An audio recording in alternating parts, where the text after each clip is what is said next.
That's so cool.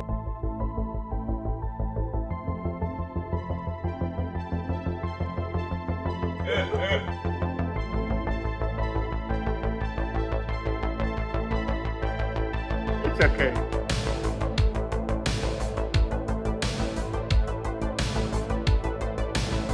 It's going to be amazing.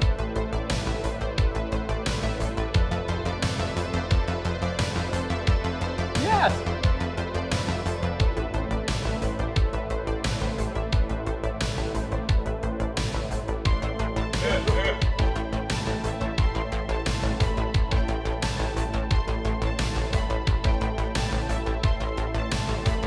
It's going to be amazing.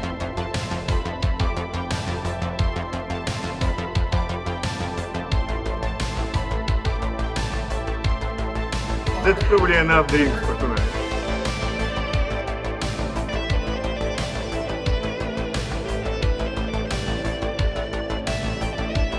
That's so cool.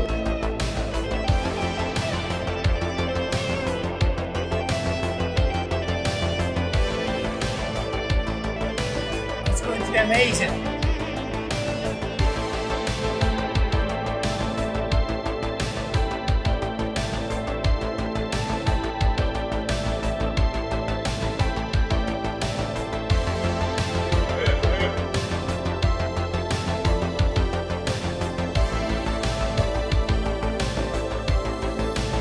It's going to be amazing.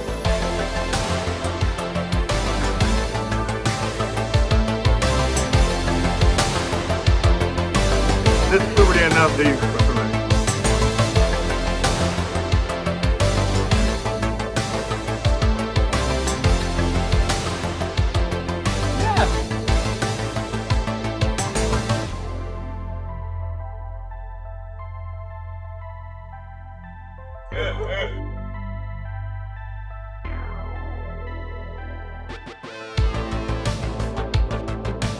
That's so cool.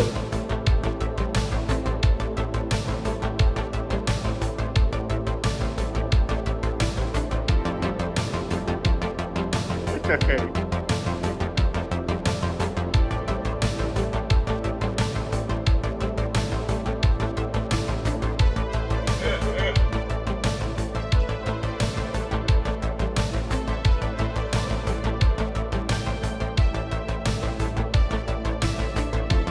It's okay.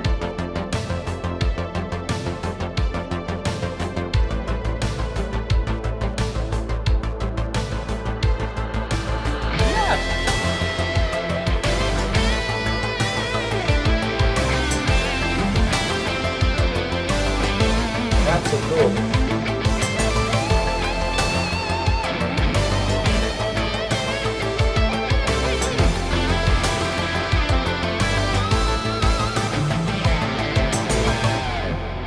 That's probably enough drinks for tonight.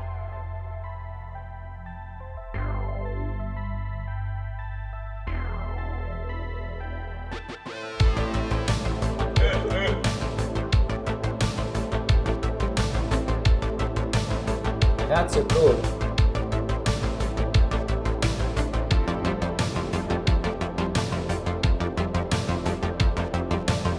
It's okay.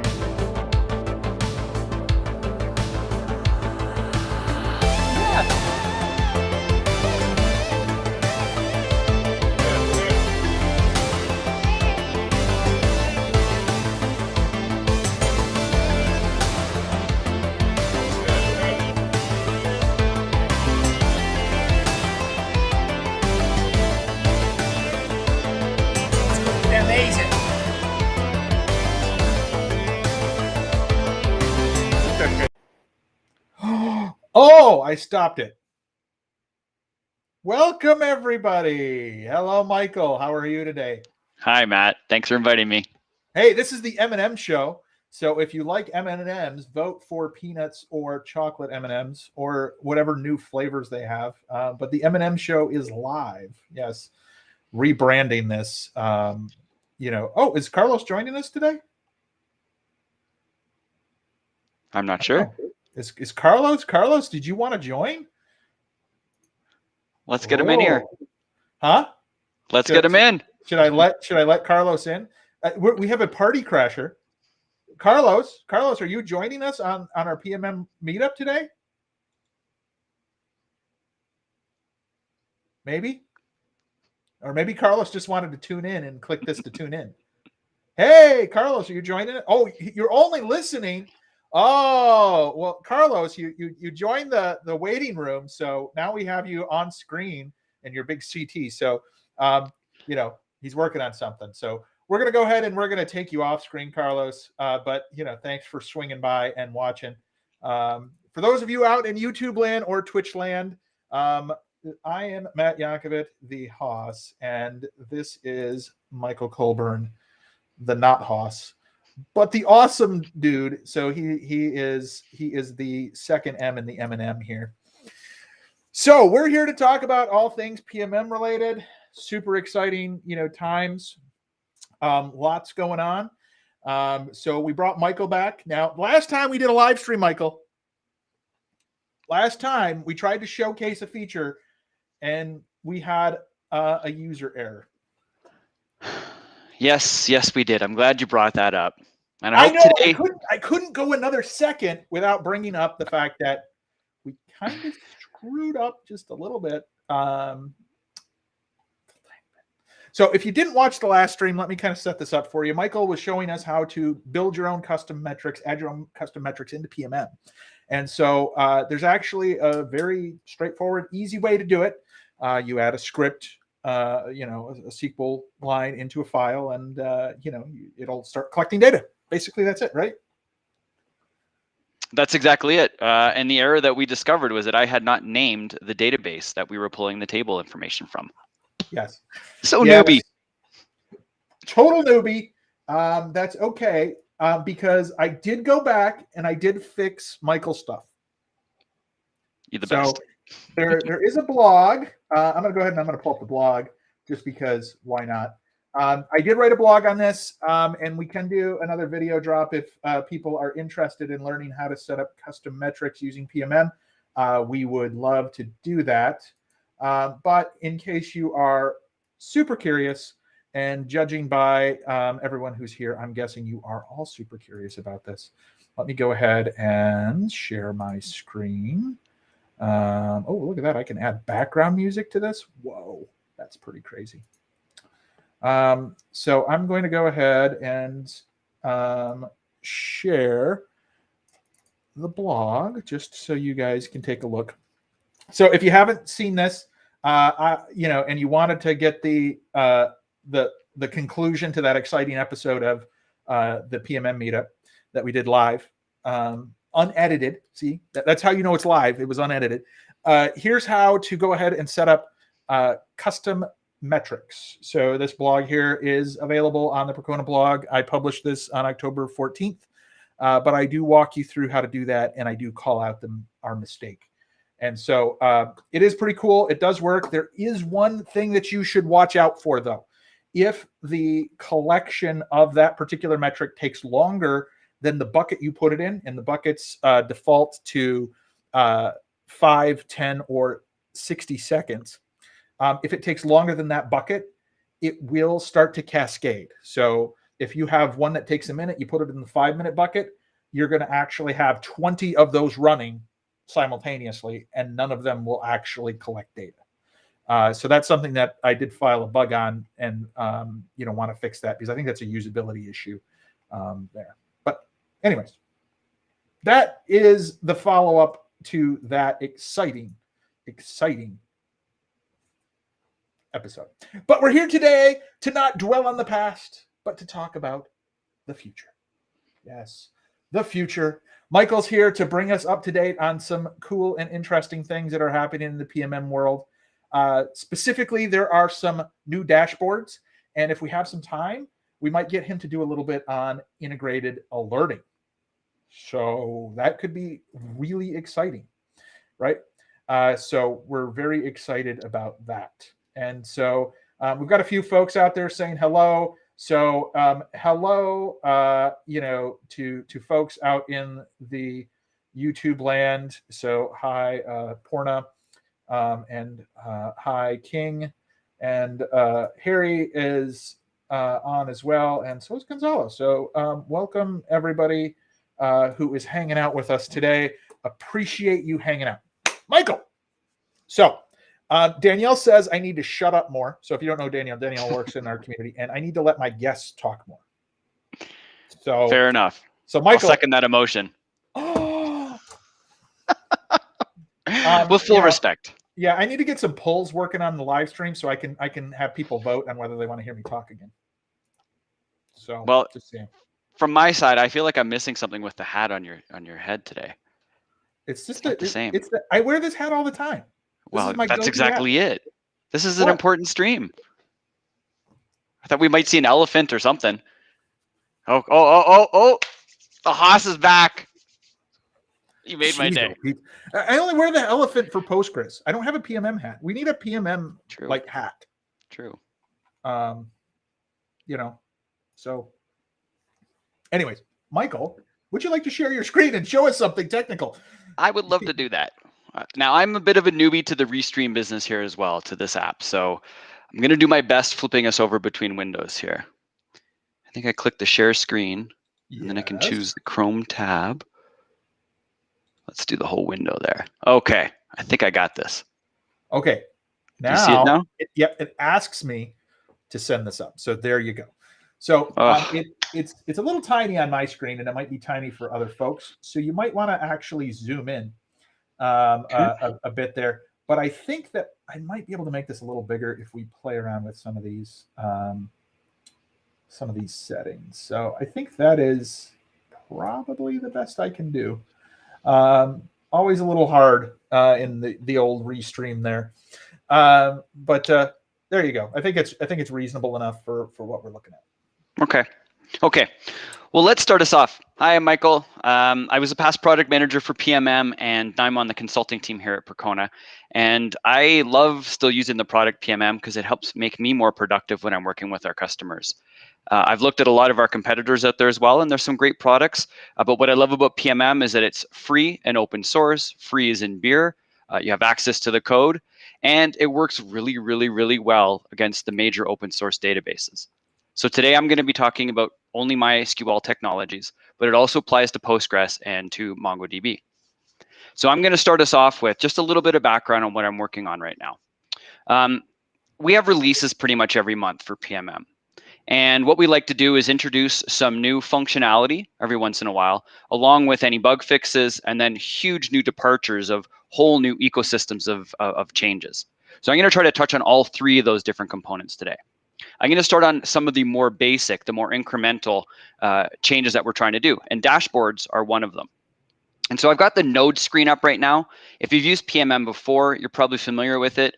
The point of this screen is to give you the operating system or the hardware level view of activity. So it's going to give you the CPU, RAM, disk, memory, those types of things.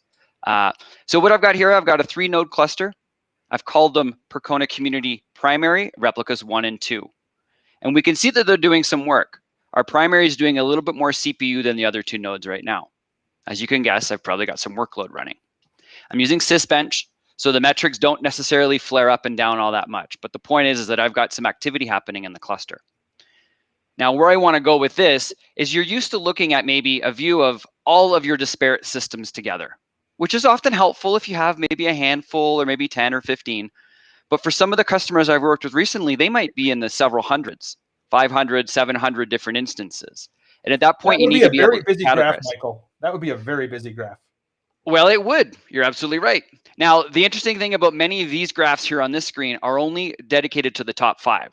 So they will look at out of those 500 servers and do the arithmetic to calculate which are the busiest and plot those on our screen. But in some of the earlier sections, you would get an appropriate node count here of, say, 600 or some grand number. So it's a really useful dashboard. But the challenge for me is that if I'm looking at several hundred, there's not a lot for me to drill down on. So what have we done? We've got the premise or the concept of environments. These are some labels that you can attach to your instances when you're defining them in PMM. And then once you have labels assigned properly, you can then use those in these drop-down menus. So what I've got right here, I've got this environments overview dashboard. You're going to see this in an upcoming release. It's not yet slated for a specific version. We just did a release for 2.23. But I like this one because it gives me a handle over how many environments I might have already defined.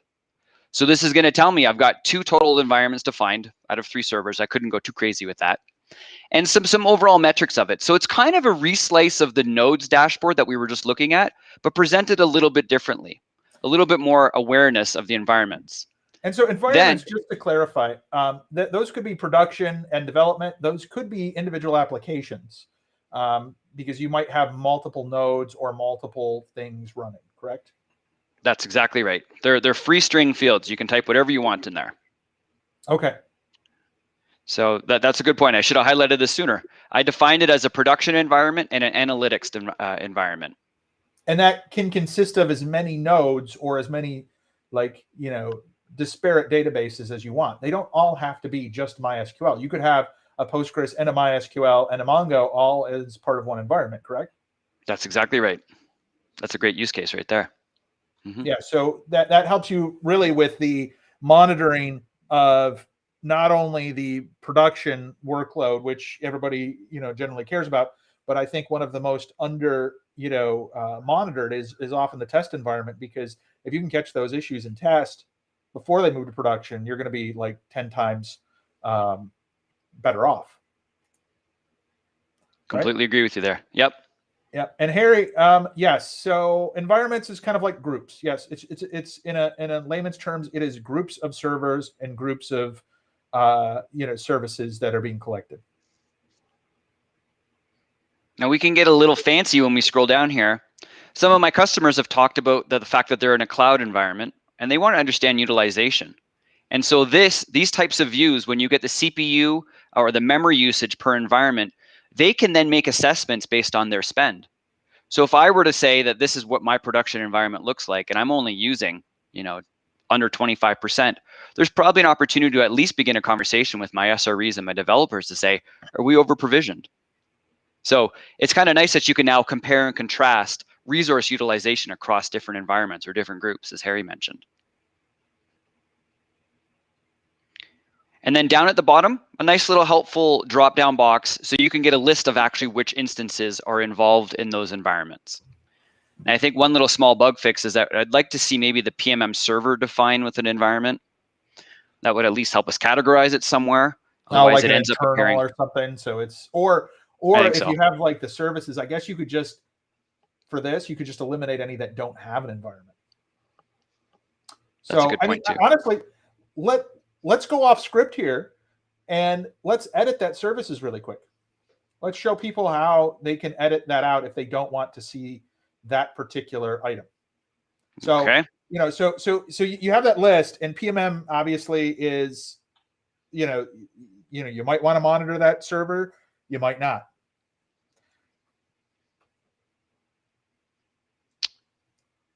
Now you're going to have to probably help me on this here. How are we going to say it has to be? What? You really put me on the spot. Yeah, I'm putting you on the spot here. So, you know, so you've got the environments there. So you've got the node name equals that, the service type equals that. What's interesting is the environment dropdown variable didn't have a null, did it? Or did it have a null? No, it doesn't. It doesn't. So it has an all. So, I mean, it's basically just like if you picked analytics and production, that should eliminate that. Like, just do that real quick. So okay. Pick analytics, no, up at the top. Yeah, just choose analytics and production. Yeah, see, it disappears. So you can get rid of it that way. But in this particular query, you're going to have to do environment not equal to null, I think, or not equal to just empty space. I think that will work. You want to try? Yeah. You want to try and just see who wants to try. Like, I like to fail live because that way other people don't have to fail live. Let's see. Does that throw an error? Oh. Yeah, it throws an error. Yeah. Doesn't like that. Unparsed data. Yeah. Let's try removing just this section because it might not like seeing it twice. If you look at twice. jobs, see how jobs is just the dot star? I wonder if you have to do the dot. And just like that. Oh, you think? No. Doesn't like my. No, the dot star is going to be everything. Yeah. So Yeah, put this I mean, back you on already have all. that. So yeah, I mean, the dot star is going to be everything. So it's got to be like, is it just environment? So is that not the issue? Well, it's either we want to exclude the null, or we want it as long as it's defined. Yeah. Um, Yeah. See, this I is think what it's because, happens when I put Michael on the spot. I like to put him on the spot and challenge him. You know, so we got to pull up the Prometheus cheat sheet here. I think we're going to need to.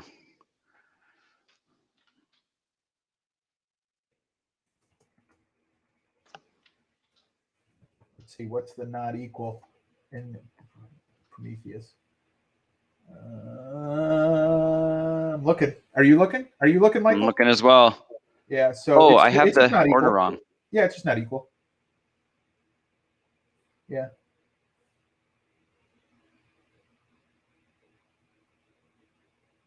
So it's undefined there. I think we might be colliding. So let's remove this. Yeah, but Oh, the only problem is that then that won't enable your dropdown. true.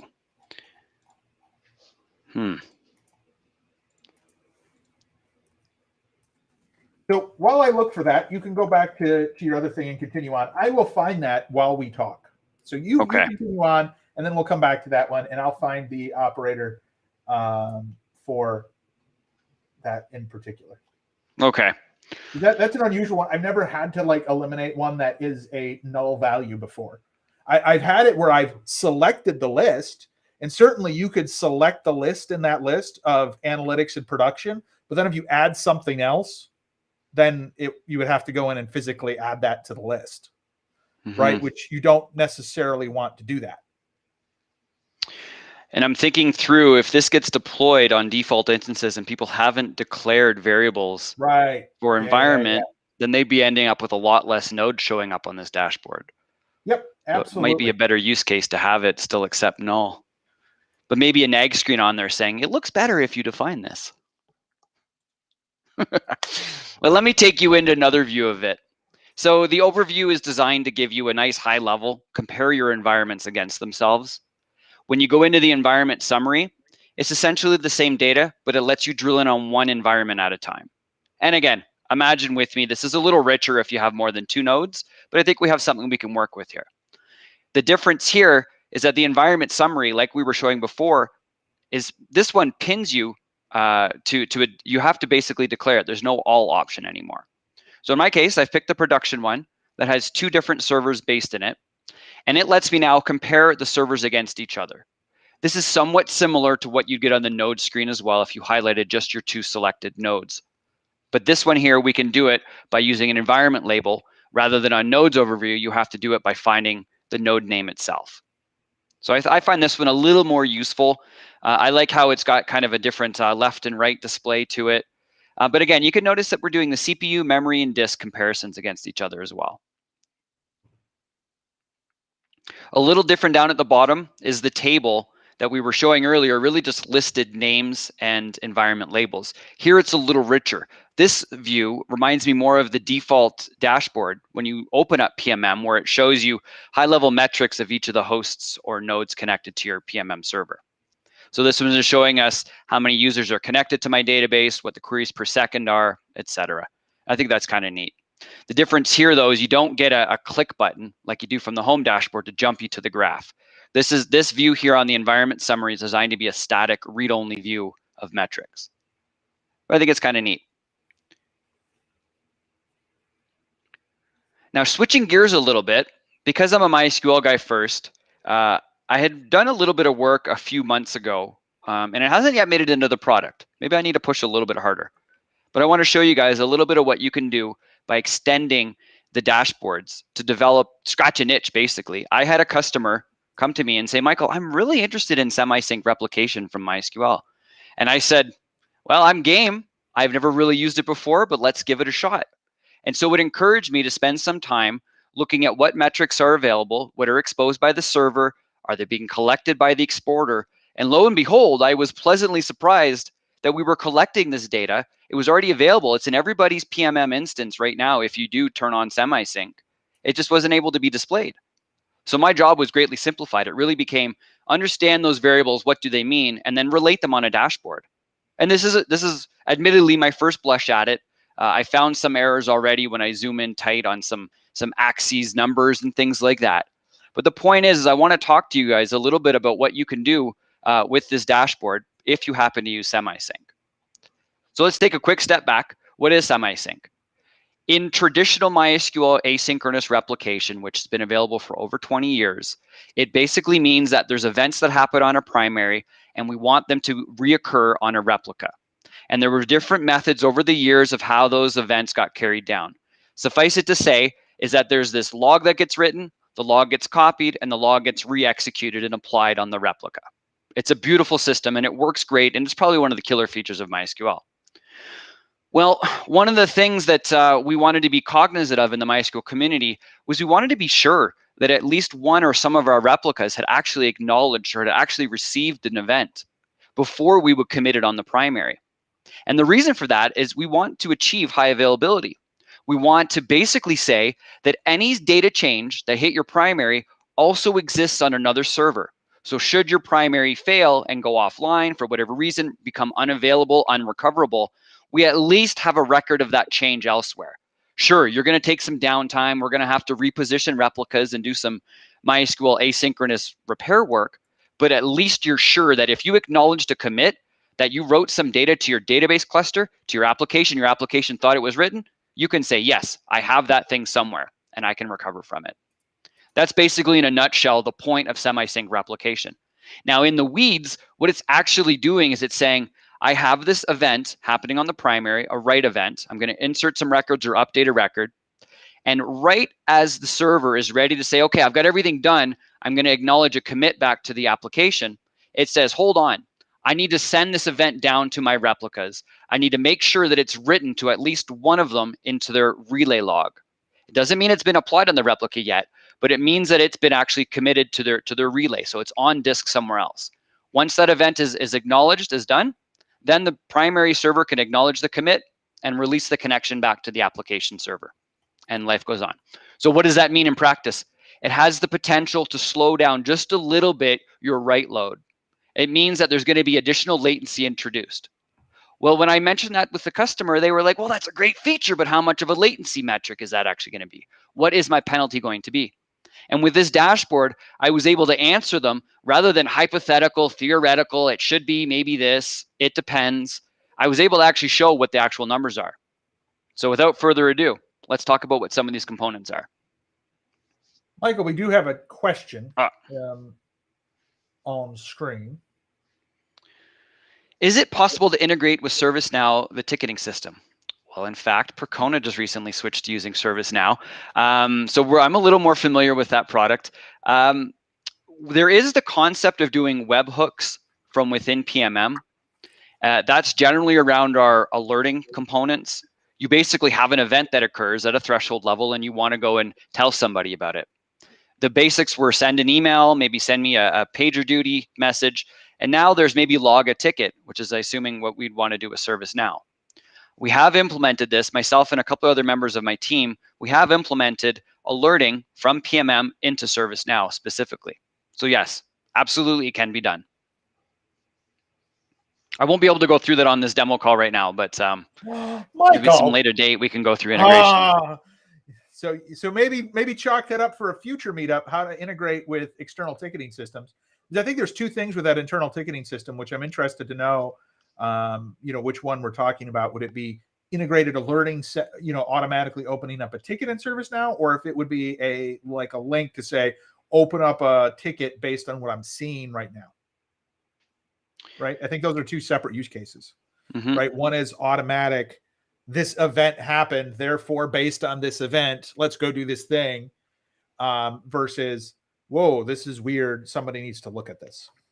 And I think it's more the latter is what our customer I was referring to uses it for, so that they can then notify their team of 30 DBAs that, look, there's a potential severity 1 event going on, and not that it's just blasted to their email, but also that there's a line in the sand.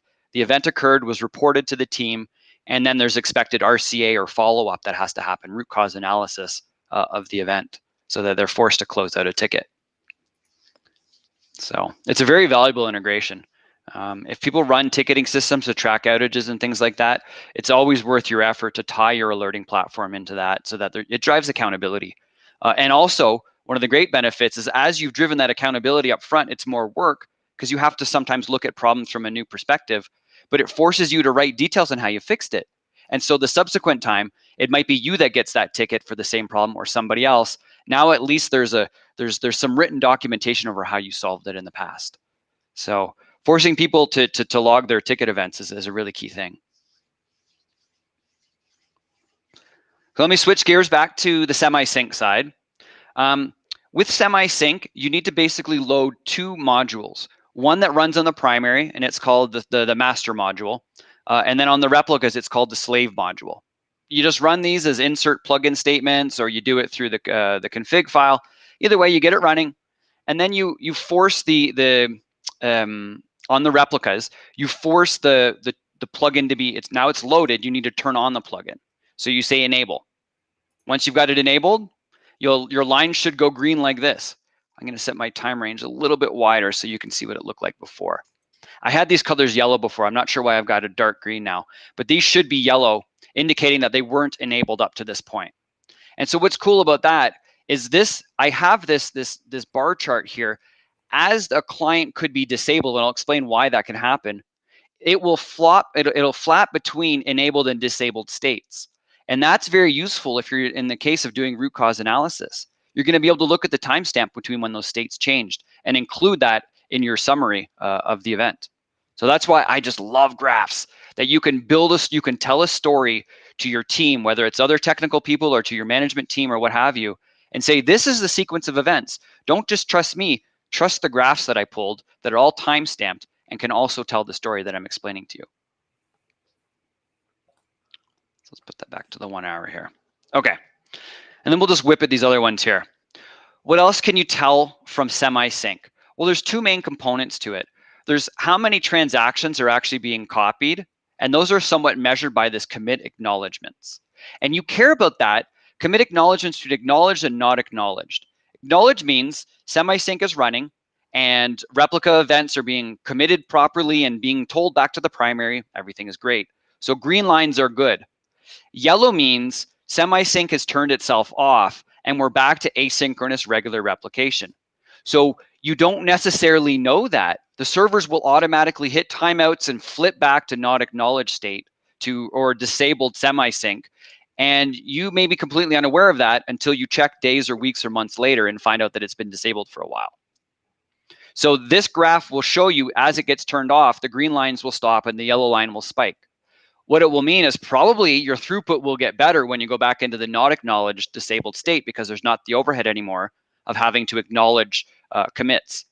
Okay, so I wanted to have this graph and I wanted to be able to show to people over a 30-day period, you know, if they needed to be able to go back in time and say, when did this thing fail? And that leads me to my next point about this kind of graph. That's a classic kind of area you'd want to have an alert driven on it. You'd want to know when not acknowledged is greater than 0. I'd want to wake up in the middle of the night probably. Oh, go ahead. So for these graphs, these are ones you built. These weren't built elsewhere, right? That's right. So can you maybe show people like the details on how to build those and where you got the data? Because sure. I think one of the things that, like, you know, when we talk about custom graphs, so there's two things, right? So either you're going to get some data out of the box, or you're going to want to create stuff that's a bit more rich for you. And if you want to create some things that are a bit more rich, how do you go about doing that? Good question. Good question. I just get carried away showing off all the fancy stuff. Yeah, but well, I mean, you could show away stuff, but let's teach people how to fish. Absolutely. Get out your fishing rods. Get your hats on. Let's get this going here.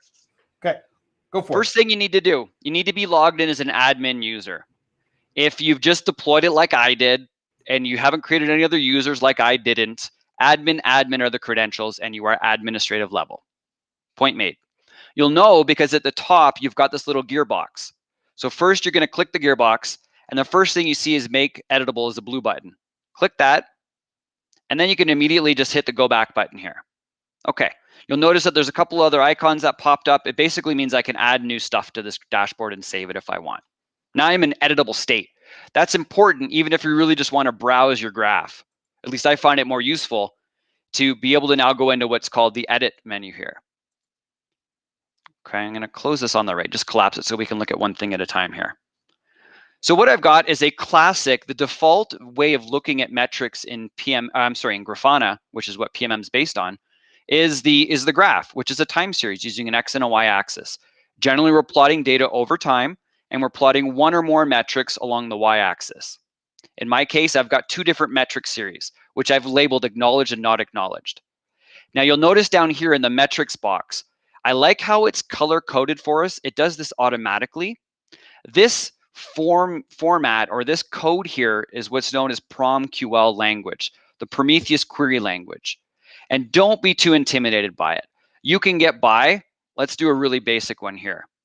And by the way, it can be intimidating because it takes for those who write SQL, it takes a little bit to wrap your head around it. Mm-hmm. Mm-hmm. Completely agree with that. We could do a whole session just on PromQL. What I'm going to do is I'm going to basically disable these from being displayed. So now you're in kind of a default, oh, I've just built my first little graph and I want to put something on it. So I'm going to kick up an empty box here. This is what you'll see out of the gates. And I'm just going to paste in the metric series. And let's see if anything comes up. Okay. Is that useful? To me, maybe not so much.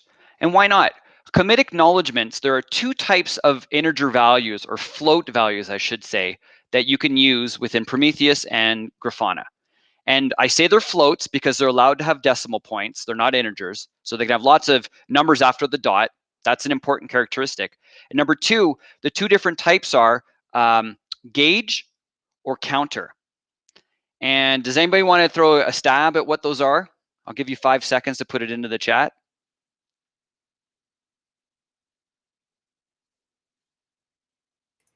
Okay, no I'll save you the suspense. Stab at it. They don't want to look, gauge or counter.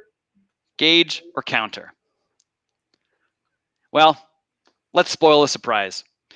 The difference is a gauge is a number that can go up or down. So a classic example of a gauge would be temperature.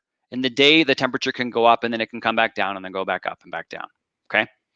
The other kind is a counter, and that is something that generally starts at 0 and only ever increments. And if you want to take a stab at this one, anybody want to guess what we're looking at on this screen here? I don't see anything going down, so it's probably a counter. And the counter, why does that matter? It really doesn't matter too much when you're collecting the data, but it matters when you're using formulas against them. So you wouldn't want to use a formula of calculate the rate of a temperature. That's not a thing that makes sense. You don't do that. You might calculate the average over a set period of time, but you would never really calculate the rate of, you could kind of calculate the rate of change, but you'd use a different formula for it. So I'm making a very long-winded example case here to say, if you just plot something straight up, it might not be initially useful. You need to put some sort of a formula around it. So let's improve this one. I know it's a counter, so therefore I know I can use the rate function on it. Rate, if I just close this, ought to break on me. It should throw an error. Oh, no, it did work because there's a default interval that it's using. And so what I've got here is it's calculating a let's see if I can even figure out what that rate is. Can I change it with this? I don't think it's going to be material. Yeah. So what you sometimes want to do with the rate is you want to define over what fixed period of rolling window time you want the values to be calculated for the rate event. So sometimes you might want to have more jagged lines like this, or sometimes if I do, and this again is notation for the this is notation for Prometheus. So it's got its own special kind of syntax. 5 minutes is a very common way of using a rate. And what you would just notice is it's smoothed out my lines quite a bit. It's really taken out the jagged edges and kind of given me more of a trend. It depends on your use case. If I'm looking at something that is if I'm trying to analyze an outage for a customer and I care about things that are changing second by second, I'm going to want my rate of change to be very low, maybe a 1 second or a 5 second. But in the case of I'm looking at a day's worth of data and I'm just looking to see if things are kind of looking healthy, I probably want a smoother line to educate me over that. So it's going to depend on your context over what kind of value to put in here. In the case of Percona, we try to make it dynamic. So what we can do is we can actually use a variable that we've developed for the dashboards. And right now, I can have an interval variable that's defined by this drop down up here at the top. So now I'm looking at a 1 hour view and I'm averaging it over 1 hour. So you're going to get some pretty flat, pretty sloped lines. If I change this to 1 second, we should come back, to pretty high jagged values, and then somewhere in between. As I go up through the bigger numbers, it should get smoother and smoother. I think and then it goes right to 1 hour. So if I set, I'll set it to 3 hours, but it won't smooth it all that much because I just don't have enough data in here. I'd probably, if I want to do things averaged at the rate over a 1 hour, I probably want to have several hours of data for it to be a little more meaningful. So let's put this back to the 5 minute because it's a nice way of looking at it. We just got a question. What would be a good baseline time interval for an interval or not acknowledgements, i.e. 5 minutes? That's a good question. So you generally want to be careful with alerting that you don't get alerted on false positive. What's the right phrase? Is it false positive or false negatives here? Well, let me phrase it a different way. Sometimes events can flap between a failure state and then back to a healthy state on their own. So that means if it's 2 in the morning, I don't want to get woken up to be told that my server CPU is at 100%. And when I get online, I'm all sleepy-eyed and bleary, and I look at the screen and I realize, yeah, it hit 100%, but only for 2 seconds, and then otherwise it went back down to 0. That's not a great situation to have been in, but the problem is already cleared. So why do I want to be awake and doing anything about it? So we introduced the concept of actually you want a failure case to exist for a longer period of time. And in the alerts that if we have time that I can get to, we generally use a 5 minute average. We want to see that the threshold has been surpassed for a 5 minute window. You could argue that it could be 1 minute or maybe some different value, but the point is you definitely want it more than just a couple seconds at a time. So I generally say 5 minutes. And then the second question from Harry, I see, is it normal for hiccups for 1 minute and then return to normal expected behavior? Well, is it normal? I don't know. Depends on the environment that you're in. I expect a lot out of my cloud providers, and when I see them fail, given the amount of money that we're paying them, I'd probably raise a ticket with them and say, hey, I didn't like seeing that little hiccup for a few seconds there. But this is the real world. There is real product out there, hardware at the base of all of these. It's not the cloud. It's just somebody else's servers that you're running in. So they have problems too. So yes, there will eventually be blips or hiccups. As much as AWS and DigitalOcean and all the other providers put their energy into this, there's going to be times when things do fail. So you can't expect things to be, 100%. They're going to be 99 with a bunch of nines success rate. Call me on any of this, Matt, if it sounds like I'm missing the point. It sounds reasonable to me. Okay. Although, I had one of these. I just had a family fail. My daughter's telling me that, aren't you going to take me to work at noon? Well. Anyways, continue on, Michael. Sure. If I disappear, you might know why. Okay, I got you. So I just want to wrap up here on the last little bit at the top. Oops. Sorry about that. So we've calculated now a nice rate. We've applied a formula to our metric series. But where did I get that metric series from in the first place? Let me show you a little life hack for you here. We have this hidden dashboard, which you can get to by clicking at the top of any dashboard, and it pops this view of search dashboards by name. We don't have this dashboard on any drop-down menu, but you can find it by text search. So if you just put in advanced, you'll be able to see that there's only one matching record. You'll click it. I'm already on the dashboard. Excuse me. And now you're looking at this kind of cryptic thing. Well, this dashboard is designed for investigation. It's not here to do really anything other. You're not going to share a link to this dashboard to somebody to be like, hey, look at this cool graph. You're going to say, what the heck is in my database? Now, the metric field is where you're going to do your magic. Now, let me just go back because I forgot what it's called. Okay, so it uses a string semi-sync. what I'm going to do is just totally cheat and say, do I have anything in my database of metrics, SYNC, that include the string semi-sync? And this is exactly what I did. I went to this dashboard and I had semi-sync enabled for this client, and I went, wow, my job just got way easier. All I need to do is build some dashboards. I have all of these different metrics, and I'm already looking at these going, well, there's a few here that I haven't actually plotted. I don't have the number of master clients displayed. And there was another one that I saw, some trace level stuff. I'm not sure about what all of these actually would be. So I could probably still be enhancing this dashboard, but let's not make it too complex. Let's stick with something. But so if this is where, if you needed to get things that aren't in here, you would go to that blog we highlighted at the beginning and add those with the queries that are custom queries. That's a good point. Yep, you'd still come back to advanced data exploration. You'd put in the string of the name of the metric series you just created, and it ought to appear in this list. So let's choose one of these here. Oh, let's choose one that actually has some numbers on it. Semi-sync, average weight. This should do. Oh, don't call it a fail yet, Matt. I need my soundboard hooked up to this so I can do some sounds. Found one. Okay, so what is this? This dashboard tells me another thing here. If you remember from earlier, we were talking about the difference between a gauge and a counter. So you can be able to tell what kind of a value this actually is.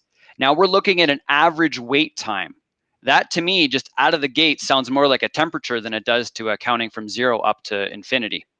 So so that's with me blocking out my view. What do I think that is? I think it's a gauge. Well, this graph tends to highlight the difference now. The gauge value actually looks useful in some meaningful way, whereas the rate of change counter is, I don't know what I would do with that. That doesn't look to me like it's useful. So my point is that this dashboard, advanced data exploration, can help you find the metric series in there and also give you a hint whether it's a gauge or a counter type value. Okay. So what I'm going to do back on this dashboard is I'm going to turn off the one that we just added and re-enable using this little eyeball thing here to put the numbers back on. And now we're back to where we were. Go back to the main dashboard. I'm going to set it back to 1 hour. Okay, why did the lines get flat? It's because I left my interval at 5 minutes on a 1 hour range. If I put it back to auto, Grafana's kind of clever. It can kind of figure out what the right interval value ought to be and adjust it dynamically. And if you want to get crazy with it, you can make your lines really jagged with 1 second. Maybe that's Don't get crazy. Don't lose your head. Don't lose your head. Okay, so we'll wrap up this quickly here. The other two pieces I wanted to highlight are the differences between these average wait times and the TX wait time. The average wait time to me gives me a handle on individual waits that are occurring. So I can say to the customer, they say, well, what's the overhead cost of enabling semi-sync? I would say to them, at this moment in time, it's 1.75 milliseconds. And it goes up to 1.7. What's the peak over here? So it's still under 2 milliseconds. So that's basically two components are in here. One is the network round trip time between your hosts. And I've intentionally put these in 2 different data centers. I have one in LA, one in, wait a sec, that doesn't seem to make sense. No, these are the 2 are in the same data center. Now it makes sense. So their round trip time is less than a millisecond. So there's the network round trip time, plus there's the time for it to do a write event to this relay log and commit it. So the answer is less than 2 milliseconds overhead. Now, as your transactions get larger, suspense are very small transactions, primary key writes. But if I had larger ones, either larger rows of data, like you're storing JSON, or I don't know, you've just got, yeah. So if you're storing very large rows, then your transaction wait time will probably go up a little bit on average. With this one customer, we were showing about a 12 millisecond overhead. Okay, so this bottom left one is pure gravy. The top right one is the total wait time that the server was waiting. So it's basically number of transactions times the average wait time. So we're somewhere in the 500 milliseconds per interval period it's spent waiting on the clients. So I think another way you could report that is, in a second, we introduced, in this case, 353 milliseconds of new latency to the application. So they might be relevant to, depending on who you're talking to within your development or your management team, over the benefit or the trade-off of implementing semi-sync. Okay, I see there's a question just came in. An example for Yeah, lock and go I ahead, think Matt. the answer to this is pretty straightforward. I think there's already pre-built lock and temporary objects under the MySQL dashboards. So to get an Yeah, example for those, you can go in and pull up those default ones, right? let's try. Let's do some hot investigation here. Yeah, Okay, I think so locking is in there. let's just do a quick search on it. Yeah, there's temporary objects. You just missed the temporary. Yeah, so there's the table locks. You can also get InnoDB locks under the InnoDB dashboard. And the other one was Temporary tables, like usage. There we go. And yes, you're right. So we do have some temporary tables being created. Yeah. So so the answer to this question is there are examples out there already. If you want to take those as baseline, one of the best practices for creating a new dashboard is you can often just go into these dashboards, and if you click on the title, you can go into that particular graph or dashboard, right? And so you can edit it, and so you can make your changes to that prom QL and see how they did it, right? So, Michael, go ahead and edit like that temporary. Into the actual graph there. Okay. Yeah, So first we'll make the dashboard itself editable. Yeah, and then for this one, you can click edit here, and as soon as you do that, now you're into that prom QL again. The Explorer view, and so here's where you can add and make changes specifically to get lock and temporary usage. And like I said, there's examples already there. So if you want to pull those and just copy them over, it works pretty well. Yep, good point, Matt. One other thing I'll add to that is generally it's better that you also save this as a different name. Choose the copy, put in a unique string. Yeah. The risk is if you edit the system or the dashboard that came with PMM, next time you upgrade, your changes are just going to get wiped out. We don't do any type of trying to merge your changes with anything new coming in. So that's a risk. But create a copy and then you're all good. Okay. All right. So that was the deep dive onto the MySQL semi-sync and also using advanced data exploration. The other component I wanted to talk about is the integrated alerting. I think we have time for that, don't we, Matt? Well, I'm going to actually switch over to my phone, but you can take as much time as you want. All right. Well, then let me do so. All right. And I'll switch over to my phone, and I'll be on stream off camera, but I will be here. Okay. Just trying to find, there it is down at the bottom. Okay. So Percona has the concept of features that we want to be used by people, and we call them generally available. And then there are features that we have in what are called tech preview. Tech preview, as you can imagine, is an earlier view of this. And trust me when I say this, it's going to be a little bit raw, but that's okay. Don't maybe use it in your prod environment, or use it in your prod environment, but don't be too, don't expect too much out of it. It's still a kind of a first blush. It's probably code that was kind of written the night before, and we're hoping it runs well. Now, having said that, I don't mean it to be fear. PMM is a read-only tool unless you use things like custom queries. But generally, 99% of PMM is a read-only tool. So any of these things that you turn on are not going to do bad things to your database. They're not designed to take them down or to introduce any new load. But the point is that on the other side, they could be a little raw. So how did I get here? I'm going to start on the home dashboard and show you how to enable what we call integrated alerting. And I'll talk to you a little bit about where we're going with it and why it might be useful. So this is available in 2.23. That's what I'm running right now. You can see I'm on 2.230. The date's a little bit wrong. It just shipped on, I don't know, the 23rd or something like that, just a little while ago. Okay. You'll go from any dashboard. On the left-hand side, there's a configuration gearbox, and you want to go to the settings. Now, you need to be logged in as admin to do this.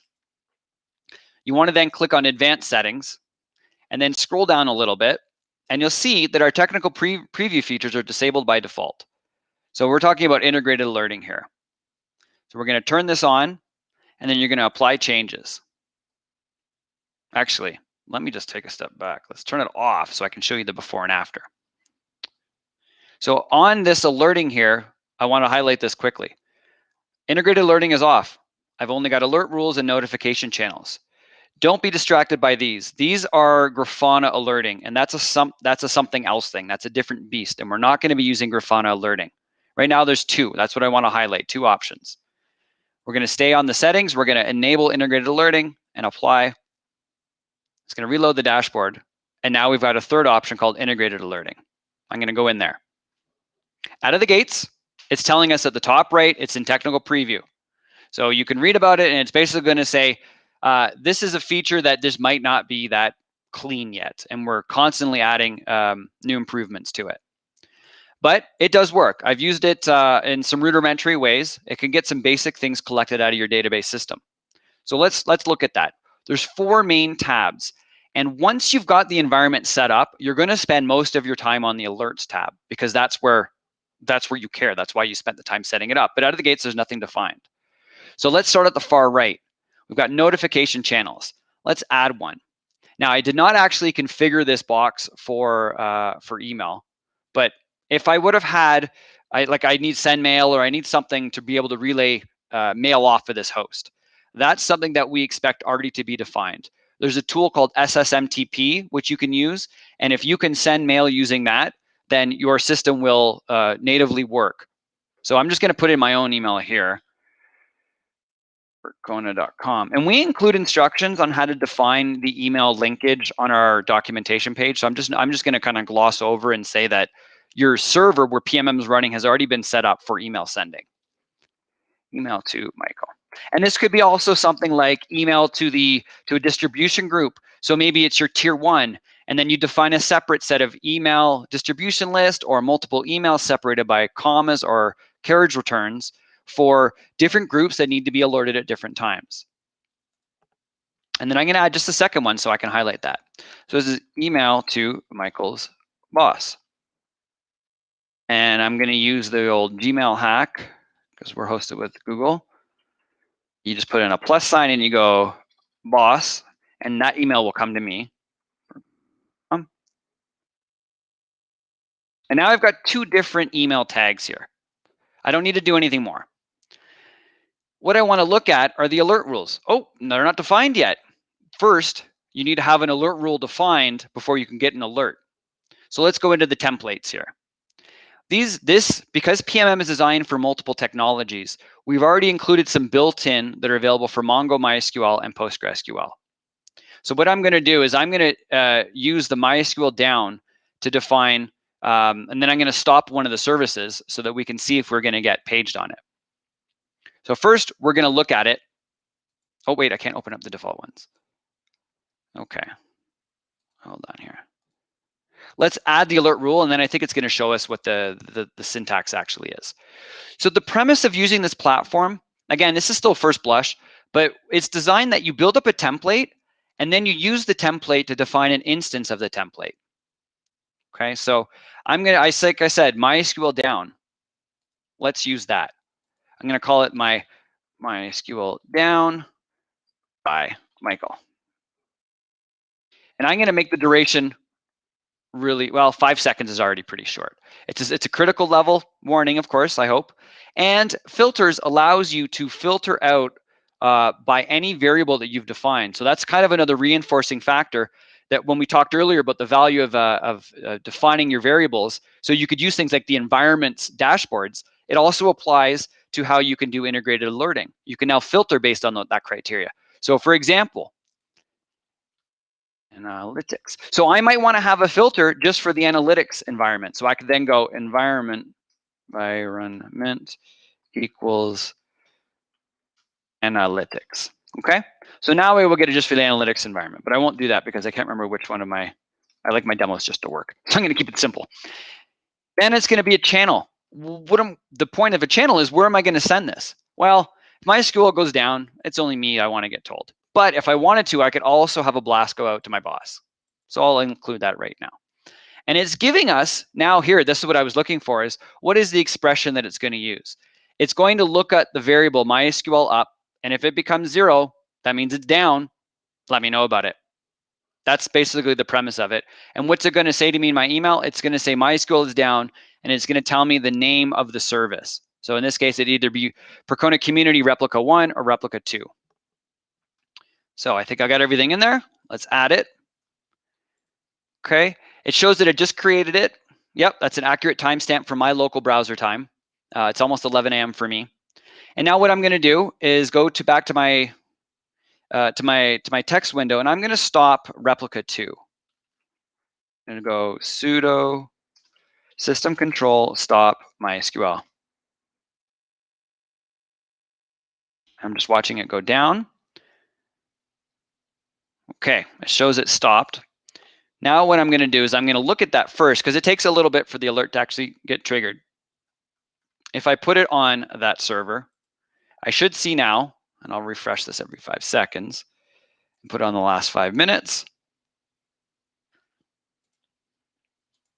Okay, so now we're starting to get these flat lines. They're a bit of an artifact of Grafana, but there's basically no metric series coming in for this server. I wonder if I could show a more conclusive way of showing that. Another way is we could look at the last 5 minutes from the operating system level for that host. And because I only stopped the service, you're going to see that the host is still up, so the exporters are still running. But because MySQL D is down on Replica 2, look at that. The CPU usage just dropped right off because it's not trying to replicate events anymore. Makes sense, right? So I can tell pretty conclusively that I've stopped MySQL on this host. Okay. So now all we're waiting for is our alert to fire here. I'm going to give it a little refresh here to see if I can get it to kick it up a bit. I noticed, again, it's a little bit raw, but I've noticed sometimes it takes a couple minutes after I've created the alert for it to actually start either watching or collecting the data. And then after that, it seems to be fine. Honestly, I haven't spent too much time digging into why that seems to be the case, but I'm going to leave this going for just a minute and take a look at some other graphs and see if I can. And then this should also show, I'm on the replication summary dashboard. And now if I set it to the last 5 minutes, because the server's down, replication was lagged, and now there's simply no values coming in. So clearly the server is down. Actually, I don't know why they stay green. That's kind of a weird bug too. It should show that they're offline, unavailable. Okay, let's hope that we can show it here. Oh, thank you, Harry. Showing that I was still on the alert rule screen. Yes, I was looking here. I don't think this would ever update to say that you have an alert, because that's not what the screen is for. It'd be on the alert screen over here. And there we go. Now we've got it. So the active since 10:57:50. Oh, I didn't get a timestamp. Oh, yes, I can get a timestamp. Let's compare that. What was the last recorded? 10:56:48, more or less. And my, is that corroborated here? 10:56:48, very good. So 10:56:48 is when it went down. And what does integrated alerting say? So it's about a minute lagged. Maybe it's only running the check every minute, and I just missed the cycle window of when it would run. But basically, my service is down, and I'm going to quickly check my email and see if I can show that in another window here. Oh, no, I don't have the server set up for sending email. So I bet in the local sendmail or postfix queue on this Ubuntu machine where I'm running it, I'd show that there's a pending email waiting to be sent. So I wish I could show you the whole story, but basically what we've shown today is I've defined a couple notification channels. I've shown how to define an alert rule on a basic criteria, and then triggered the alert by stopping the service. And now I can show that the alert is firing. I'm going to go back and start the service. Start, and then let that. And so that might take a minute or so for it to actually trigger, and then clear the alert here. And while that's going, let me take a look at some of these questions here. Okay, I'm just going to go back in time a little bit. Harry mentioned if you did an upgrade and you made a copy of a dashboard, would it be visible after upgrade?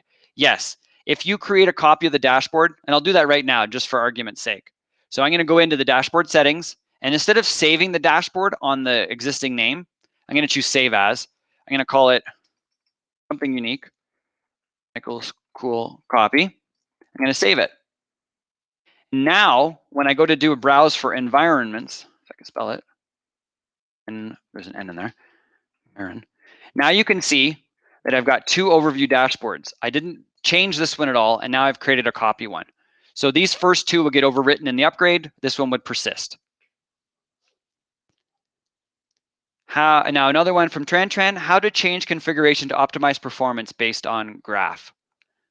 I assume you mean MySQL performance. What configuration would you modify to optimize performance based on graph? Well, it depends. Let me assume, unless Tran, you can mention it a little bit more. Let me just make sure I'm rolled scroll to the top. Yeah, I don't see anything coming in. So if I were looking at a server and I saw, what did I see? If I saw threads connected, connections approaching max connections, I might want to go back and modify my value of max connections so I don't actually hit a hard limit. If I saw, where's another way to look at some data here? Here's a good one. MySQL handlers. This is a classic issue that many customers face and maybe aren't always aware. Primary key lookups are faster than doing table scans. I think if you do any MySQL, that's probably a fair statement for anybody to agree to. Well, what this graph of the MySQL handlers will show you is that you can display the difference between read next, which is the green one, or read R&D next. What those two values mean, read next means I'm reading the next record based on a primary or an index-based lookup, and read R&D next is I'm reading a record based on a full table scan, and there's no index there. So where I'm trying to drive this for you, Tran, is that when I look at this graph and I see a very high value for read R&D next, and in our case, basically 0 for read next, we're going to go back to the customer and say, look, we need to optimize those queries. You're doing full table scans instead of index-based lookups. You're probably missing some indexes somewhere. So my configuration change isn't to go to a config file and change some values. My change is to go to the source, to the SQL query, and say, what are you doing that's so poor? What am I missing in my schema that can make this situation better? Yeah, Michael, I think that, to answer that, it's a broad question, right? When you talk about changing configuration and you talk about optimization, I think that there's a whole session we can do just on that.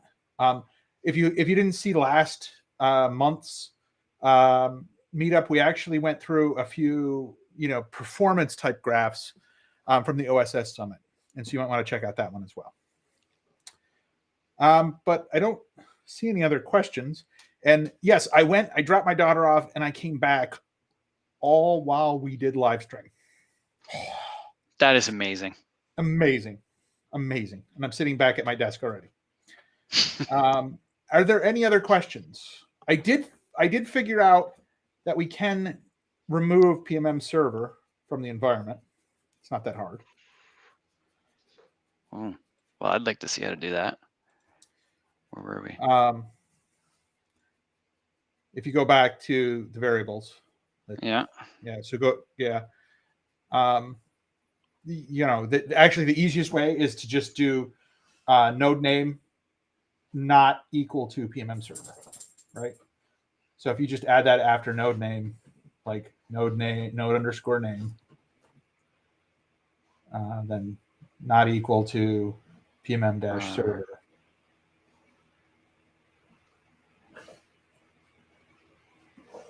Hold on. What if I do service name?